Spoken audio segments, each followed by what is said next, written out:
오늘은 웨스트민스터 소요리 문답 45문에서 52문까지의 내용을 함께 나누도록 하겠습니다. 시작하기에 앞서서 우리 지난주 내용 39문에서 44문까지의 내용을 기억해 보도록 하겠습니다. 39문부터 이제 소요리 문답 2부에 해당하는데, 그 주제는 하나님께서 요구하시는 의무, 하나님께서 요구하시는 무엇이요? 의무에 대한 것이었습니다. 하나님께서 사람에게 요구하시는 의무가 무엇인지 기억이 나십니까? 두 글자로 무엇이었을까요? 순종이었습니다. 순종. 이를 위해 하나님께서는 도덕법을 우리에게 주셨고, 이 도덕법이 요약 설명되어 있는 곳이 어디였을까요? 십계명이었습니다. 십계명의 요점은 하나님 사랑, 이웃 사랑, 즉 사랑이었습니다. 십계명은 바로 계명부터 시작하지 않고 먼저 서문이 있었습니다. 서문이 있는데, 이 서문에는 어떤 내용이 있었냐면, 나는 너의 하나님이다 라고 하는 것과 나는 너를 종되었던 애굽 땅에서 건져내었다 라고 하는 것이 들어 있었습니다. 이 서문을 통해 하나님께서 우리에게 말씀하시고 또 가르쳐 주시는 것은, 하나님께서 우리의 주이시고 하나님이시고 구속자라는 사실과 더불어서 그러한 분이시기에 마땅히 그의 모든 계명을 지켜야 한다, 따라야 한다, 순종해야 한다라고 하는 것이었습니다. 이제 오늘부터 본격적으로 십계명의 내용을 확인합니다. 소요리 문답에서 십계명은 상당히 많은 분량을 차지합니다. 전체 문답의 양으로 볼 때 약 4분의 1 정도가 이 십계명에 해당하는 부분이라고 말씀드릴 수 있겠습니다. 이 십계명은 우리가 잘 아는 것처럼 하나님 사랑에 대한 몇에서 몇 가지의 계명일까요? 1에서 4계명까지의 내용이 있고, 이어지는 이웃 사랑 5에서 10계명까지의 내용으로 이제 구성되어 있습니다. 이 시간에는 하나님 사랑에 해당하는 1에서 4계명 가운데 1계명과 2계명을 보도록 하겠습니다. 문답의 개수는 좀 많지만 서로 겹치는 부분들도 있기에 내용 자체는 길지 않습니다. 우리 담임 목사님께서 주일마다 십계명의 계명을 자세하게 또 적용하기 쉽게 그렇게 전해주고 계시기에, 우리는 계명 하나하나를 좀 연구하며 다루기보다는 소요리 문답이 설명하고 있는 내용 위주로 이러한 흐름에서 십계명을 정의하고 있다라는 정도로 확인해 보도록 하겠습니다. 오늘은 조금만 하겠습니다. 조금만 하겠습니다. 자, 이제 96쪽 45문을 보도록 하겠습니다. 96쪽 45문입니다. 45문부터 48문까지가 십계명 1계명입니다. 그래서 여백에 45에서 48이라고 이렇게 1계명 이렇게 적어주시면 되겠습니다. 45번부터 48번까지가 십계명 1계명입니다. 우리가 45문부터 48문까지 쭉 이어서 묻고 답할 텐데, 혹시 내용 중에 네모를 그려놓거나 밑줄을 쳐야 할 부분들은, 또 설명이 필요한 부분들은 바로바로 말씀을 드리겠습니다. 45문 읽겠습니다. 제1계명은 무엇입니까? 제1계명은 너는 나 외에는 다른 신들을 내게 두지 말라입니다. 우리 한 장 넘기셔서 46문입니다. 오늘은 읽으시는 것이 좀 많습니다. 46문 읽겠습니다. 제1계명에서 요구하는 것은 무엇입니까? 제1계명이 우리에게 요구하는 것은 하나님께서 유일하신 참 하나님이심과 우리의 하나님이심을 알고 인정하는 것과, 그리고 합당하게 그를 경배하고 영화롭게 하는 것입니다. 우리 46문답의 네모를 좀 그려보겠습니다. 먼저 알고 인정하는 것, 알고 인정하는 것, 여기에 네모를 그려주시고, 알고 인정하는 것. 그 다음에 합당하게 그를 경배하고 영화롭게 하는 것, 여기에도 네모를 그려주시면 되겠습니다. 합당하게 그를 경배하고 영화롭게 하는 것입니다. 1계명에서 요구하는 것, 1계명에서 말하고 있는 것은 알고 인정하는 것과 합당하게 그를 경배하고 영화롭게 하는 것입니다. 두 가지를 요구하는 것이지요. 그럼 무엇을 알고 무엇을 인정해야 하는가라고 하면 두 개를 말하는데, 두 가지를 말하는데, 우리 이번엔 밑줄을 그어 보겠습니다. 하나님께서 유일하신 참 하나님이심, 여기에 밑줄을 먼저 그어 주시고, 하나님께서 유일하신 참 하나님이심. 그리고 다음으로 우리의 하나님이심, 우리의 하나님이심, 이 두 부분에 밑줄을 그어 주시면 좋겠습니다. 이 두 가지, 하나님께서 유일하신 어떤 하나님이요?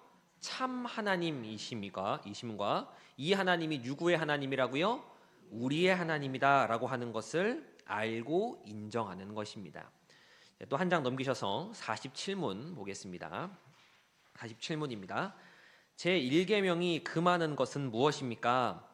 제1계명이 금하는 것은 참 하나님을 부인하거나 그분을 우리의 하나님으로, 그리고 하나님으로 경배하지도 영화롭게 하지도 않는 것입니다.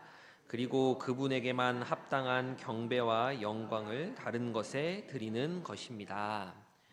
46문은 1계명이 요구하는 것에 대해서 이야기를 하고, 뒤이은 47문은 1계명에서 금하는 것을 이야기합니다.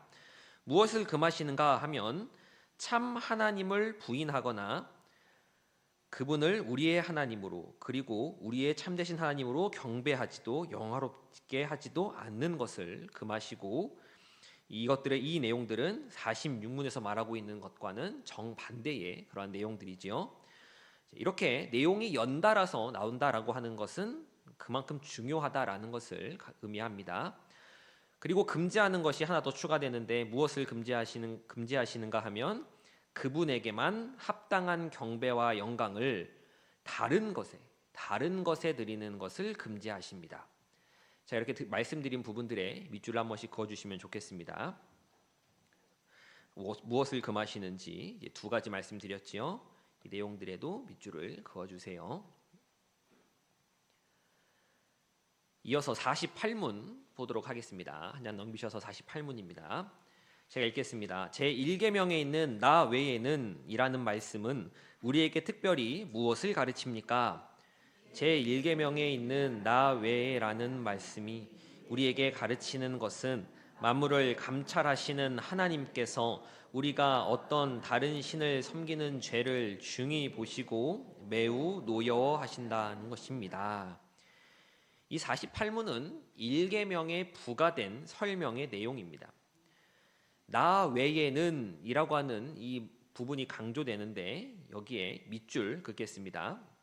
나 외에는 우리가 어떤 다른 신을 섬기는 죄를 중히 보시고 매우 노여워하신다는 것, 여기에도 밑줄을 그어주세요. 1계명에 이 부과된 설명, 이것을 가르쳐주는 것이라고 소요리 문답은 말하고 있습니다. 여기까지가 이제 1계명에 대한 소요리 문답의 설명입니다. 이제 저를 보시면 되겠습니다.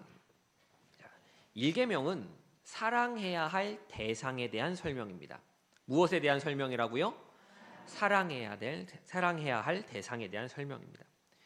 1계명에서 요구하는 의무는 유일하신 하나님에 대해 알고 인정하는 것입니다. 그리고 여기서 더 나아가 그분을 경배하고 영화롭게 하는 것을 요구합니다. 이것은 소요리 문답 1문에서 언급했던 인간의 주된 목적, 인간의 제일 되는 목적과 내용상 같습니다. 하나님을 사랑하는 것이 피조물인 우리의 의무이자 본분이며, 동시에 우리에게 가장 좋은 상태, 어떤 상태요? 가장 좋은 상태라는 것을 말하면서 그것을 지향하라고, 그것을 이루어가라고 그렇게 요구하시는 것입니다. 우리는 1계명을 통해서 우리가 이미 소요리 문답 1문에서 선언적으로 알게 되었던 인간의 목적, 인생의 목적이 동시에 하나님께서 우리에게 요구하시는 의무도 된다라고 하는 것을 확인하게 됩니다. 인생의 목적이 곧 하나님께서 요구하시는 의무와 같다라고 하는 것이지요. 피조물에게 가장 중요한 목적이자 요구되는 것은 창조주이신 하나님을 사랑하는 것입니다. 하나님을 무엇하는 것이라고요? 사랑하는 것입니다. 그것이 피조물에게 가장 좋은 상태다라고 그렇게 이야기를 하는 것입니다. 내가 사랑하는 이가 나보다 다른 무언가를 더 사랑할 때 그것은 참 견디기가 힘듭니다. 그냥 넘길 수도 자연스럽게 받아들여질 수도 없습니다. 그것이 사랑의 특징입니다. 하나님께서 일계명을 통해 요구하신 것과 금지하신 것은 서로 대비됩니다. 적당히 섞여서 함께 갈 수가 없는 것입니다. 하나님도 섬기면서 세상도 섬기면서 갈 수 있다고요, 없다고요? 없다라고 하는 것을 일계명은 밝히 이야기하는 겁니다. 이쪽이면 이쪽이고 저쪽이면 저쪽입니다. 하나님께서는 이처럼 분명하게 길을 제시하시고 우리에게 말씀하시는데 문제는 우리입니다. 우리는 요구하시는 의무를 따르면서도 하나님께서 말씀하시는 그러한 의무를 수행하면서도 금하시는 것들을 동시에 저지르곤 합니다. 무슨 일에서나 하나님보다 더 신뢰하는 것이 있다면, 하나님보다 더 의지하고 하나님보다 더 따르는 것이 있다면 그것이 바로 다른 신입니다. 뭔가 오늘날에 이야기하는 물질이 되었던, 관계가 되었던, 아니면 옛날처럼 바알이나 농경의 신에게 제사하진 않지만 뭔가 하나님보다 우리가 더 의지하고 더 따르는 대상이 있다면 그것이 바로 다른 신이지요. 사람을 믿고 더 신뢰하는 것도 다른 신이 될 수 있습니다. 우리는 자꾸 무뎌져서 하나님을 섬기면서 동시에 다른 것들, 다른 신들을 섬기는 그런 행동들을 하고 맙니다. 그렇게나 연약한 우리를 위해서 하나님께서는 특별히 표현 하나를 더 강조해 주셨습니다. 그 내용이 나 외에는 이라고 하는 그런 표현입니다. 하나님께서는 우리가 어떤 다른 신을 섬기는 것, 다른 신이라고 하는 것, 제가 다시 말씀드리지만 어떤 우리가 모르는 신, 이것만을 가리키는 것이 아니라 하나님보다 더 의지하는 것은 모두 다른 신이 됩니다. 이 다른 신을 섬기는 것을 매우 중히 보시고 무겁게 보시고 간과하지 않으시고 노여워하신다라고 하는 것을 소요리 문답은 이야기하고 있는 것입니다. 우리는 나 외에는 이라고 하는 표현을 한 번 더 접함으로써 다시금 조심할 수 있게 되는 것이지요. 이 선언적 표현을 통해 우리는 좀 더 경계하게 되고 두려움을 갖게 됩니다. 이 갖게 되는 두려움은 무서움, 움츠러듦이 아니라 하나님을 경외함입니다. 정리하자면 일계명은 하나님 한 분만을 사랑하고 하나님 외에는 다른 무엇도 마음에 품지도 의지하지도 말고 하나님을 우리의 삶 가운데 최고의 자리에, 어떤 자리예요? 최고의 자리에 모실 것을 이야기하는 계명이라고 할 수 있겠습니다. 그리고 경계와 두려움, 즉 하나님 경외함을 우리로 하여금 갖게 하는데 이를 통해 우리의 삶은 더욱더 하나님께 순종하는 삶으로 나아가게 됩니다. 그리고 이렇게 하나님께 순종하는 삶으로 나아가게 될 때 우리의 마음은 안심이 되고 감사하는 삶을 살아갈 수 있게 되는 것입니다. 하나님께서 주신 십계명의 본래 의도는 우리에게 최종적으로 안식과 복을 주기 위함이지 결코 두려움으로 우리에게 짐을 지우고자 주시는 것이 아님을 우리가 잘 기억해야 하겠습니다. 이제 2계명 보도록 하겠습니다. 우리 104쪽 49문입니다. 2계명은 49문에서 52문까지가 2계명에 해당합니다. 49에서 52라고 적어주세요. 49문부터 52문이 10계명, 2계명에 대한 설명입니다. 49문 읽겠습니다. 제2계명은 무엇입니까? 제2계명은 너를 위하여 새긴 우상을 만들지 말고 또 위로 하늘에 있는 것이나 아래로 땅에 있는 것이나 땅 아래 물속에 있는 것에 어떤 형상도 섬기지 말라. 나 내 하나님 여호와는 질투하는 하나님인즉 나를 미워하는 자의 죄를 갚되 아버지로부터 아들에게로 3, 4대까지 이르게 하거니와 나를 사랑하고 내 계명을 지키는 자에게는 1000대까지 은혜를 베푸느니라입니다. 우리 한 장 넘기셔서 50문 읽도록 하겠습니다. 50문 읽겠습니다. 제2계명에서 요구하는 것은 무엇입니까? 제2계명에서 요구하는 것은 하나님께서 그분의 말씀에 정하신 대로 모든 경건한 예배와 규례를 받아서 준수하고 순전하고 흠없이 지키는 것입니다. 책에 오타가 있지요. 경건을 우리 경건으로 고쳐주세요. 이게 발음도 안 되네요. 경건을 고쳐주세요. 2계명에서 요구하는 것은 받아서 준수하고 순전하고 흠없이 지키는 것입니다. 이 표현들의 한번 네모를 그려주시면 좋겠습니다. 받아서 준수하고 순전하고 흠없이 지키는 것. 여기에 네모를 그려주세요. 이 말들을 이제 영어를 번역함에 있어서 이제 조금씩 다르게 표현할 수 있는데 좀 다른 표현으로 하자면 받아들이고 순종하며 깨끗하고 완전하게 지키라라는 그러한 것입니다. 받아들이고 순종하며 깨끗하고 완전하게 지키라라는 것이 이제 얘기하는 것이죠. 자, 그러면 지키라는데 무엇을 지켜야 하는가라고 하면 여기는 밑줄을 그어 보도록 하겠습니다. 모든 경건한 예배와 규례입니다. 모든 경건한 예배와 규례. 우리가 받아서 준수하고 순전하고 흠없이 지켜야 되는데 무엇을 지켜야 하냐면 모든 경건한 예배와 규례입니다. 그럼 이 모든 경건한 예배와 규례는 어디서 비롯되는 것일까라고 하면 하나님께서 그분의 말씀에 정하신 것들입니다. 그분의 말씀에 정하신 대로 여기에도 밑줄을 그어주세요. 하나님께서 그분의 말씀에 정하신 대로 이렇게 밑줄을 그으면 하나님께서 그분의 말씀대로 정하신 대로 여기에 밑줄이 있겠고 모든 경건한 예배와 규례 여기에 밑줄이 있겠고 받아서 준수하고 순전하고 흠없이 지키는 것에는 네모가 그려져 있을 것입니다. 자, 우리말의 어수는 중요한 말이 뒤에 나옵니다. 중요한 말이 뒤에 나오죠. 하지만 이제 영어의 어순, 이 웨스트민스터는 이제 영어로 작성이 되었으니까요. 영어의 어순은 중요한 말이 앞에 나옵니다. 그래서 제가 뒤에서부터 앞으로 이제 가는 것이죠. 이걸 영어로 보면 제가 말씀드린 것처럼 먼저 받아서 준수하고 순전하고 흠없이 지키는 것, 지켜야 한다라는 것이 먼저 나오게 됩니다. 그래서 이렇게 뒤에서부터 앞으로 설명을 하고 있다라는 것 말씀을 드립니다. 우리 한 장 넘기셔서 51문 보겠습니다. 오늘 52문까지 하고 마치는데 이제 51문 왔죠. 예. 우리 51문 읽겠습니다. 제2계명에서 금하는 것은 무엇입니까? 제2계명에서 금하는 것은 형상을 가지고 하나님을 예배하거나 그분의 말씀에 정하지 아니한 다른 방법으로 예배하는 것입니다. 51문은 2계명에서 금하는 것을 말합니다. 두 가지를 언급하는데 우리 밑줄 긋겠습니다. 형상을 가지고 하나님을 예배.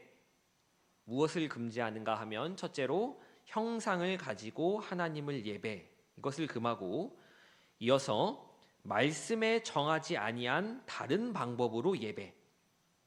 말씀에 정하지 아니한 다른 방법으로 예배. 이 두 가지를 금합니다. 형상을 가지고 하나님을 예배하는 것을 금하고 말씀에 정하지 아니한 다른 방법으로 예배. 이것을 2계명은 금하고 있다라고 할 수 있겠습니다. 즉 형상으로 하나님을 예배하는 것과 하나님 말씀에 정하지 않은 어떠한 다른 방법을 가지고 예배하는 것을 금하고 있다라고 이야기하는 것이지요. 우리 한 장 넘기셔서 52문 보겠습니다. 52문입니다. 제2계명에 첨가된 이유들은 무엇입니까? 제2계명에 첨가된 이유들은 하나님께서 우리의 주권자가 되시며 우리의 소유주가 되시며 자신이 받으실 예배에 대해 열심을 가지고 계시다는 것입니다. 2계명에 대해 부과된 설명의 이유를 52문에서 다루고 있습니다. 이 첨가된 이유들에 대해서 우리 네모를 좀 그려놓도록 하겠습니다. 이 세 가지가 나오는데 우리의 주권자, 여기에 네모를 먼저 그려주시고 우리의 주권자, 그리고 우리의 소유주, 여기에도 네모를 그려주시고, 그리고 마지막으로 자신이 받으실 예배에 대해 열심, 여기에 네모를 그려주시면 되겠습니다. 우리의 주권자, 우리의 소유주, 자신이 받으실 예배에 대해 열심. 이 내용들은 하나님이 우리를 주관하시고 우리를 소유하시며 그분께만 경배하기를 열렬히 바라신다라고 표현할 수 있겠습니다. 이제 저를 봐주시면 되겠습니다. 이 계명은 사랑하는 방식에 대한 설명입니다. 무엇에 대한 설명이라고요? 사랑하는 방식입니다.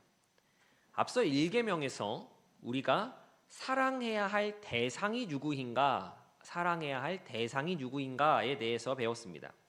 이어지는 2계명에서는 사랑하는 방식이 어떠해야 하는가, 이것을 배웁니다. 우리 한번 질문해 보도록 하겠습니다. 사랑은 어떻게 해야 합니까? 사랑은 어떻게 해야 할까요? 사랑하시니까 결혼하셨지요? 그러시지요? 예. 어떻게 해야 잘 사랑하는 것일까요? 우리가 평소에도 종종 하는 질문이고 여러 매체에서 영화나 드라마에서도 자주 나오는 단골 질문이지 않습니까? 사랑은 어떻게 해야 하나요? 라는 그런 질문이죠. 이 계명은 어떻게 사랑해야 하는지, 사랑을 어떻게 해야 하는지에 대해서 알려줍니다.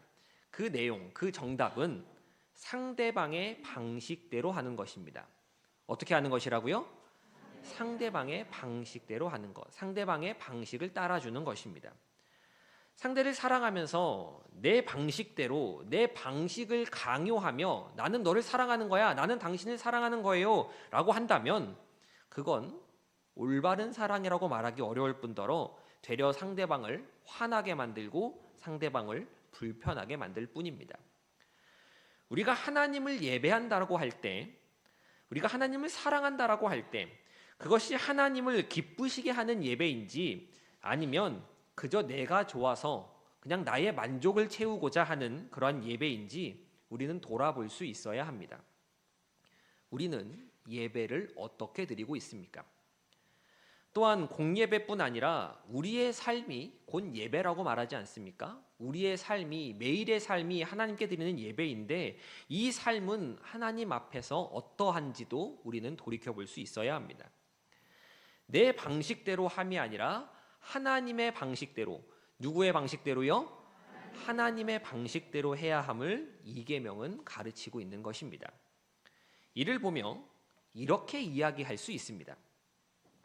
그럼 하나님이 나를 사랑하신다는데 하나님은 당신을 사랑하십니다 라는 이야기를 우리가 여러 번 많이 듣지 않습니까? 하나님이 나를 사랑하신다는데 내가 원하는 방식대로 좀 사랑해 주시면 안 되는 걸까요? 라는 질문을 할 수 있을 것 같습니다. 사랑은 상대방에 맞춰주고 상대방에 따라주는 것인데 하나님이 나를 사랑하시면 좀 내가 원하는 것을 좀 주시면 안 되는가? 라고 하는 것이지요. 그러나 우리가 이러한 질문에 앞서서 알고 있어야 되는 것, 우리가 기억하고 있어야 하는 것은 무엇이냐면 타락한 인간, 죄와 비참의 상태에 빠져있는 인간이 할 줄 아는, 할 수 있는 사랑은 한계가 있고 완전하지 않다라고 하는 사실입니다. 완전하다고요? 완전하지 않다고요? 완전하지 않습니다. 예컨대 하나님 나를 사랑하시면 나에게 돈을 주세요. 나에게 로또를 맞게 해주시고 내가 투자하는 것마다 다 대박이 나게 해주시고 길 가다가도 돈을 줍게 해주시고 제가 돈 때문에 걱정한 일이 없게 해주세요 라고 하거나 하나님 나를 사랑하시면 제가 죽을 때까지 무병장수하게 해주세요. 모든 질병에 나를 피해가게 해주시고 아픈 일 없게 해주시고 건강하게 오래오래 삶을 누리다가 그렇게 하나님 천국에 갈 수 있도록 해주세요 라고 할 때, 그렇게 우리가 하나님께 요구한다, 그렇게 말씀드린다 라고 할 때 정말 내가 돈이 많은 것, 돈이 많아지는 것, 내가 무병장수하는 것이 나에게 참 자유와 행복과 기쁨을 가져다 주는 것이 맞을지 우리는 곰곰이 생각을 해봐야 합니다. 돈이 있으면 좋지요.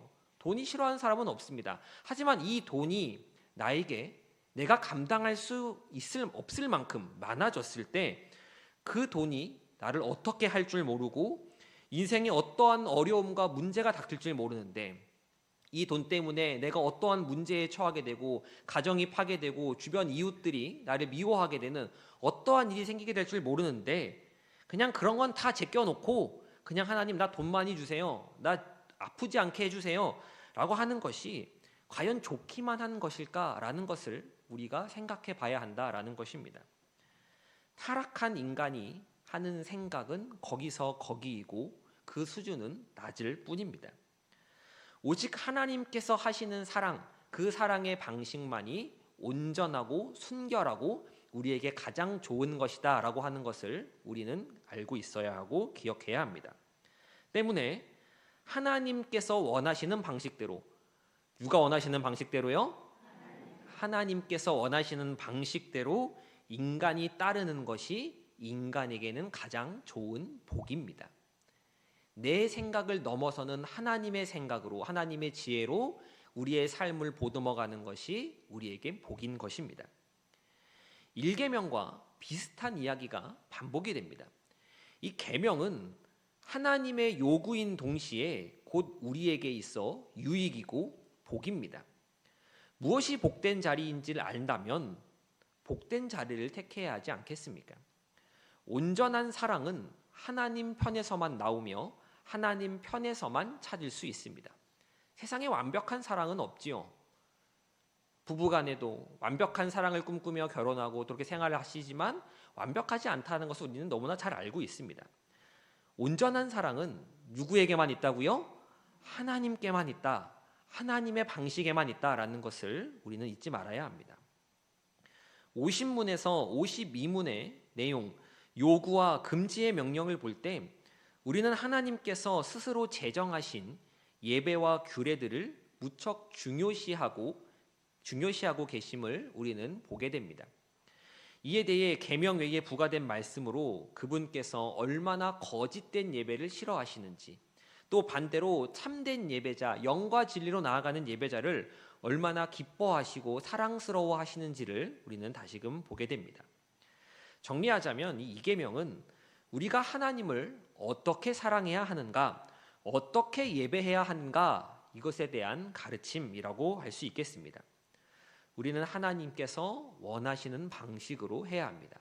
제가 이 원하시는 방식이라는 것을 계속 말씀드리고 계속 반복하고 있는데 이게 중요해서 그렇습니다. 하나님께서 원하시는 방식입니다. 하나님께서 원하시는 방식대로 하나님을 섬기고 사랑하고 예배한다라는 이 말은 내 생각, 내 방식, 내 판단과 내 경험을 내려놓아야 한다라는 말과 같습니다. 우리는 거짓된 예배를 거부하며 혹여 내가 거짓된 예배를 드리고 있지는 않은지, 하나님께서 원하시지 않는 방식으로 그저 나의 만족을 위해 자리에 앉아 있는 것은 아닌지 우리는 경계할 수 있어야 합니다. 로마서 12장 1절의 말씀은 우리의 삶이 예배임을 가르칩니다. 제사보다 순종을 더 원하신다라는 말씀을 기억하면서 우리 삶의 모든 순간이 말씀에 근거한 순종의 예배가 되어가기를 간절히 소망합니다. 내용을 정리하겠습니다. 오늘은 45문부터 52문까지의 내용을 함께 나누었습니다. 원래는 이제 하나님 사랑에 관한 4계명까지 한 번에 진도를 나가볼까라고 생각을 그랬다가는 많이 기억에 안 남으실 것 같아서 내용을 좀 조절을 좀 했습니다. 오늘 나누었던 45문부터 52문까지의 내용은 10계명, 1계명과 2계명에 해당하는 내용입니다. 성경에서 첫 번째다라고 하는 것은 무척 중요한 의미를 갖습니다. 하나님께서 주신 10가지 계명이 모두 너무나 귀하고 또 중요한 말씀들이지만 1계명은 그 가운데에서도 으뜸이 된다라고 말씀드릴 수 있을 것 같습니다. 종교 개혁자인 이 마틴 루터는 10계명을 연구하면서 이 10계명 연구 가운데 이러한 말을 남겼습니다. 우리가 다른 계명들을 깨트릴 때는 반드시 첫 번째 계명을 먼저 깨트린다라는 이야기입니다. 1계명은 모든 계명의 기초가 되는 계명입니다. 무엇이 된다고요? 기초가 됩니다. 여기가 무너지면 다른 것들도 다 연달아서 무너지는 것이지요. 우리는 1계명을 통해 사랑해야 할 대상을 배웠고 2계명을 통해 이 대상을 사랑하는 방식에 대해서 배웠습니다. 우리의 힘과 우리의 의지로는, 우리의 결단으로는 완전하신 하나님을 그분이 원하시는 방식으로 사랑할 수 없습니다. 그래서 하나님께서는 독생자 예수 그리스도를 이 땅에 보내셨고, 예수 그리스도께서는 모든 일을 다 이루신 후에 보혜사 성령님을 우리에게 보내주셨습니다. 우리는 예수 그리스도로 인하여 하나님과 화목하게 되었고, 성령 하나님의 도우심으로 하나님을 사랑할 수 있게 되었습니다. 시작부터 마침까지 우리가 하나님을 사랑한다라고 하는 것, 하나님을 예배한다라고 하는 이 모든 것이 하나님의 은혜로 이루어져 있는 것입니다. 하나님의 은혜가 우리를 둘러싸고 있기에 처음 시작부터 마치는 그 순간까지 우리는 하나님의 은혜를 의지하고 하나님의 은혜를 찬양하는 것이지요. 하나님께서 주신 계명은 우리를 자유케 하고 우리에게 안식을 주며 우리에게 복을 주려 하시는 것임을 우리가 바르게 알고, 오직 주님의 도우심을 구하며 순종으로 나아가는, 그리하여 하나님 외에 다른 신들을 두지 않으며 하나님만을 바른 방법으로 예배하는 우리의 믿음과 신앙이 되기를 간절히 소망합니다.